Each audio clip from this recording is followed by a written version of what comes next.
사무엘상 9장입니다. 1, 2절. 하나님께서 이스라엘 자손에게 왕을 세워주겠다고 약속하신 이후에 처음 등장하는 인물이 사울입니다. 사울은 베냐민 지파의 유력자인 기스의 아들이죠. 유력자는 기본적으로 용사지만 능력 있는 자, 부유한 자 혹은 지방 유지 등을 나타냅니다. 그러므로 사울은 매우 능력 있는 집안 아들이었습니다. 2절은 사울에 대해 좀 더 자세히 설명하는데 주로 외모에 대한 설명을 하고 있습니다. 사울은 젊고 잘생겼으며 또한 키가 보통 사람보다 어깨 높이 이상 큰 매우 건장한 사내라고 표현합니다. 이것은 그가 왕으로 뽑히기에 충분한 외모를 가지고 있었음을 암시하는 것이죠. 3절 10절입니다. 이달락은 아버지 명령을 따라 사환과 함께 열심히 나귀를 찾아다니는 사울 모습을 그리고 있습니다. 이 부분에서 핵심은 사울과 사환의 대화 부분으로 사환이 사울과 사무엘을 만나는데 결정적인 역할을 합니다. 3절부터 사울에 대한 본격적인 이야기가 시작됩니다. 문제의 발단은 아버지 기스의 암나귀들이 사라진 것이죠. 이 사건은 후에 사울과 사무엘이 만나는 계기가 되는 것으로 암나귀가 사라진 것은 하나님의 보이지 않는 손이 역사하기 시작한 것입니다. 암나귀가 사라지자 기스는 아들에게 나귀를 찾아오라고 명령합니다. 기스는 매우 급하게 일어나 가서 찾아오라고 명령했습니다. 아버지 명령을 받은 사울은 에브라임 산지와 살리사 땅과 사알림 땅과 베냐민 땅을 이리저리 두루 다니며 열심히 찾고 또 찾아다녔습니다. 그가 찾으러 다닌 범위는 에브라임 산지 북서쪽 끝에서 남서쪽 끝으로 한 3일 정도 걸렸을 것입니다. 아버지 명령을 매우 열심히 지키고 있었죠. 이것을 보면 그는 순종적이고 성실한 인물로 보입니다. 하지만 그렇게 열심히 찾아도 사울은 암나귀들을 찾을 수 없었습니다. 이것 또한 정상적인 상황은 아니죠. 5절 이하에서의 대화 부분이 나오는데요. 암나귀를 찾는 부분은 한 절로 간단하게 요약한 반면 사무엘을 만나러 가자고 제안하는 부분은 대화를 통해 자세히 설명함으로써 사울과 사무엘이 만나는 이야기가 이 부분에서 중요하다는 것을 간접적으로 나타내고 있습니다. 암나귀를 찾아다니던 사울은 수베 땅, 즉 사무엘이 살고 있는 라마와 멀지 않는 곳까지 우연히 가게 되었습니다. 구약에서 우연은 하나님의 보이지 않는 손길입니다. 그러므로 이곳으로 온 것도 하나님의 뜻이 있는 것이죠. 하지만 너무 오래 집을 떠나 있던 사울은 자신들에 대해 아버지가 걱정할 것을 염려하면서 사환에게 집으로 돌아가자고 합니다. 이에 대해 사환은 지금 있는 곳이 라마라는 것을 기억하고 사울에게 좋은 해결책을 내놓습니다. 자신들이 온 성읍 즉 라마에 마침 존경받는 하나님의 사람이 있으니 그에게 말해서 길을 물어보자고 제안합니다.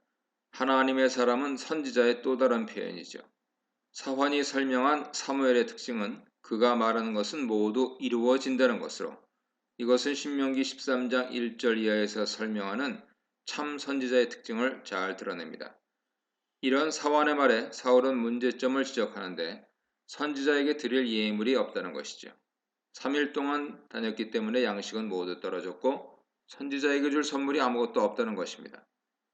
선지자에게 하나님의 뜻을 물을 때 선물을 드리는 관습이 있었음을 알 수 있죠. 이런 걱정에 사환은 또다시 해결책을 내놓습니다. 자신에게 은 4분의 1 세겔이 있으니 이것을 선물로 드리고 길을 물어보자고 한 것입니다. 사울과 사환의 대화를 보면 사환은 매우 유능하고 지혜로운 인물임을 알 수 있죠. 또한 하나님의 예비하심으로 사울이 사무엘을 만나게 하는데 결정적인 역할을 합니다. 9절은 화자의 설명으로 사무엘서의 청중에게 당시 하나님의 사람, 즉 선지자에 대해 설명하고 있습니다. 그것은 사울 당시에는 하나님의 사람을 선견자로 불렀는데 사무엘서가 기록된 당시에는 선지자로 불리고 있다는 것이죠. 사환의 해결책을 들은 사울은 그 말에 동의하며 하나님의 사람이 있는 성읍으로 갔습니다. 11, 14절입니다. 사무엘을 만나려는 사울에게 또 다른 도움의 손길이 나타나는데 물을 기르러 나오는 소녀들입니다. 라마는 고지대에 있었는데 이런 경우 물은 성 밖에 우물을 파서 그곳에서 기르다 먹었습니다. 이 소녀들은 오후에 물을 들어 우물로 나온 것이죠. 사울 일행은 우연히 소녀들을 만났고 선견자가 어디 있는지 물었습니다. 이에 소녀들은 선견자가 조금 전에 갔으니 빨리 가면 산당으로 올라가기 전에 만날 수 있을 것이라 말해줍니다. 소녀들은 처음과 마지막에 빨리 가면 만날 수 있다는 표현을 반복 사용해서 급히 갈 것을 강조하고 있습니다. 또한 사무엘이 그날 성읍으로 돌아온 이유를 설명합니다. 그날 산당에서 제사가 있었고 제사가 끝난 후에는 사무엘이 제물의 축사를 해 주어야 하는 잔치가 있을 것이기 때문입니다. 낯선 사울 일행이 제사와 잔치에 참여하는 것은 힘들 것이므로 소녀들은 사무엘이 공물을 보기 위해 산당으로 올라가기 전에 빨리 가서 만나라고 말해준 것입니다. 사울과 사원은 소녀들의 말을 따라 빨리 성읍으로 들어갔고 때마침 산당으로 올라가려고 나오는 사무엘과 딱 마주치게 됩니다. 본문에서 명시적으로 언급하고 있지는 않지만 왕을 세울 것을 허락한 상황에서 사울의 등장은 하나님께서 이미 사울을 왕으로 선택하셨다는 암시를 줍니다. 본문의 핵심은 사울과 사무엘이 어떻게 만났느냐는 것이죠. 둘의 만남은 수많은 우연 속에서 이루어지고 있는데 암나귀들이 사라진 것, 암나귀를 찾기 위해 돌아다니다 사무엘이 살고 있는 지역으로 온 것, 마침 사무엘이 성읍으로 그날 그 시간에 돌아온 것, 소녀들이 사무엘의 행적을 정확하게 알려준 것 등입니다. 성경에서 우연은 늘 보이지 않는 하나님의 손길을 나타냅니다. 그러므로 하나님께서는 사울을 인도하기 위해 중간중간에 안내자들을 예비해 두셨고 마침내 하나님의 목적을 위해 둘을 만나게 하신 것입니다. 이런 해석은 9장 16절에서 사무엘에게 하신 하나님 말씀이 확증해 줍니다. 하나님은 비록 왕을 세워달라는 백성들의 요구가 마음에 들지는 않았지만 또다시 자신의 백성들을 위해 자신의 손으로 왕을 선택하시고 왕을 세울 준비를 하고 계십니다. 그리고 하나님의 때가 되었을 때 준비하신 왕을 백성들에게 나타내시죠. 우리가 하나님의 일을 해나갈 때 하나님께서 미리 준비하시고 하나님의 섭리 가운데 일이 되도록 인도하시는 것입니다. 그러므로 하나님의 일을 할 때 우리는 하나님을 신뢰하고 하나님의 섭리하심을 믿으며 하나님의 인도를 잘 따라가는 것이 중요합니다. 이 문단에서는 작은 지파 그리고 준수한 인물, 사울, 순종의 사람, 경청의 사람, 사울의 수동성과 하나님의 능동성에 대해 묵상해 보시기 바랍니다. 15절로 17절입니다. 이 단락은 하나님께서 사무엘에게 나타나 계시해 주시는 장면으로 15, 16절은 시간적으로 전날 밤입니다. 여호와께서는 사울이 오기 전날 사무엘에게 미리 계시해 주십니다. 이것을 보면 1절 14절에서 하나님께서 사울을 보이지 않는 손으로 인도하셨을 것이라고 한 추측이 사실이었음을 확인할 수 있습니다. 16절에서 하나님께서는 베냐민 사람 하나를 보낼 것인데 기름을 부어 이스라엘 왕으로 삼겠다 말씀하십니다. 우리말에서 지도자로 번역된 히브리어 단어는 기본적으로 지도자라는 뜻이지만 특별히 이스라엘 왕을 나타내는 단어죠. 지도자 역할은 이스라엘을 블레셋 손에서 구원하는 것인데 그 이유는 백성들 부르짖음이 하나님께 상달되었고 그래서 하나님께서 그들을 돌아보셨기 때문입니다. 부르짖음과 구원자 등장은 사사기 패턴과 유사하죠. 그러므로 지도자 역할은 1차적으로 사사들과 같이 이스라엘 백성들을 적의 손에서 구원하는 것임을 알 수 있습니다. 블레셋과의 갈등은 삼손 시대부터 시작되었다가 사무엘이 사사로 있는 동안 잠시 소강 상태였고 사무엘이 늙고 아들들이 사사직을 계승하면서 다시 시작되었습니다. 이때는 블레셋이 이스라엘을 상당히 괴롭히고 있을 때였던 것으로 보입니다. 이것을 보면 사무엘 아들들이 사사직을 제대로 수행하지 못하고 있었고 그렇기 때문에 이스라엘 백성들은 하나님께 왕을 달라고 부르짖은 것입니다. 그리고 하나님께서는 그들 부르짖음에 왕을 주시는 것으로 응답하십니다. 이렇게 하나님께서는 비록 백성들이 하나님 마음과 일치하지 않더라도 괴로움을 이기지 못해 하나님께 부르짖으면 그 백성을 돌아보시고 구원해 주시는 사랑의 하나님이심을 알 수 있죠.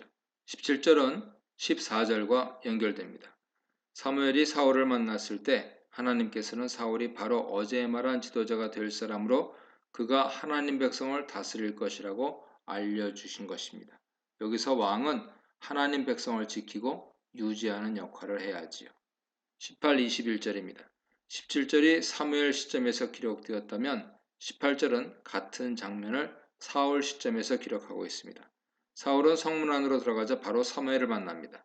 여기서 또다시 우리가 알지 못하는 사이에 예비하시고 역사하시는 하나님 모습을 만날 수 있죠. 하지만 사울은 사무엘을 알아보지 못하고 그에게 선견자 집이 어딘지를 묻습니다. 그런 사울에게 사무엘은 자신이 선견자라는 것을 밝힙니다. 아마 사울은 상당히 놀랐을 것입니다.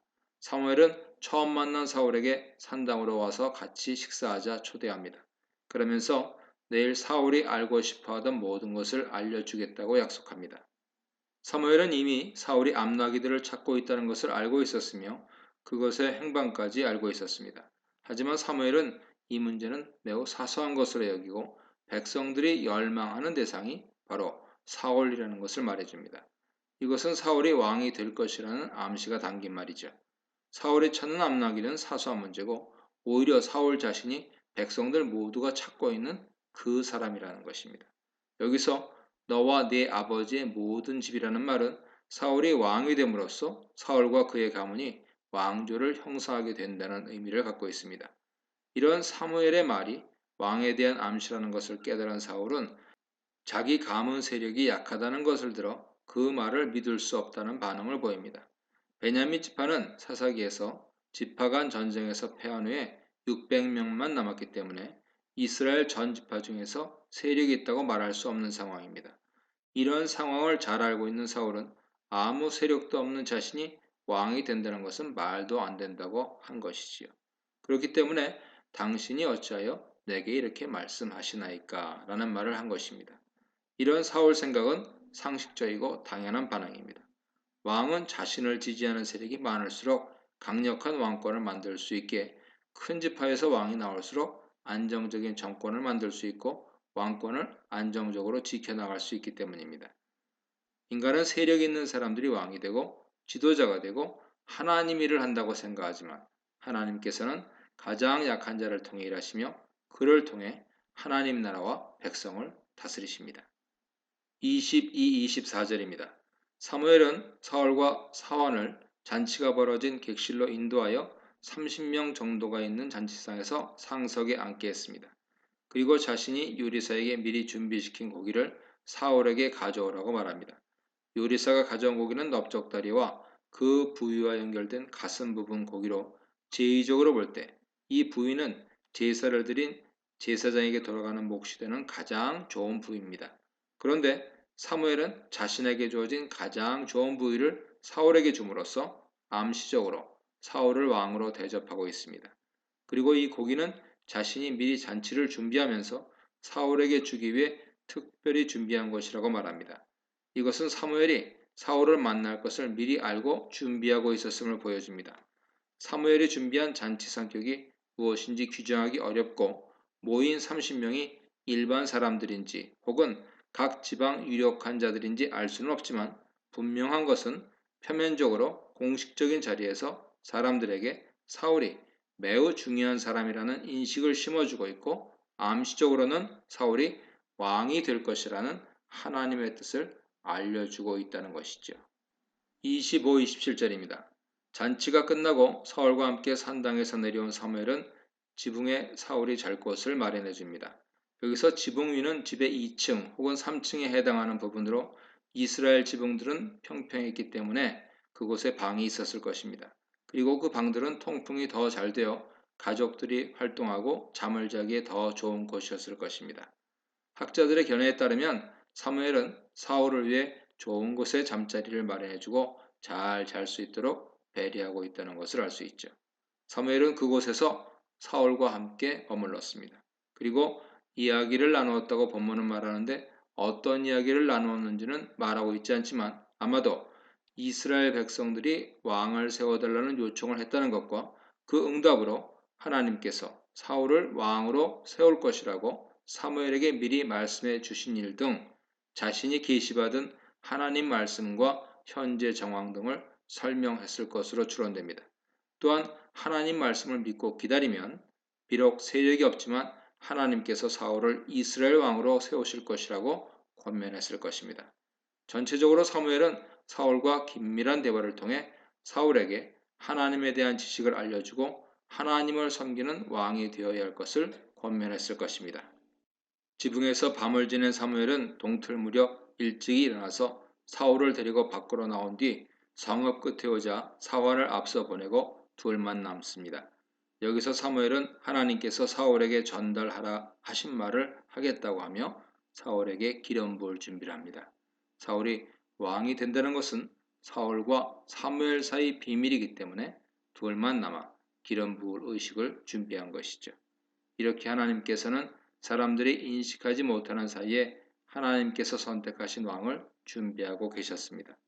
우리는 우리의 문제에 대해 하나님께 기도드릴 때 우리보다 한 걸음 앞서 가시며 준비하시는 하나님을 믿어야 할 것입니다.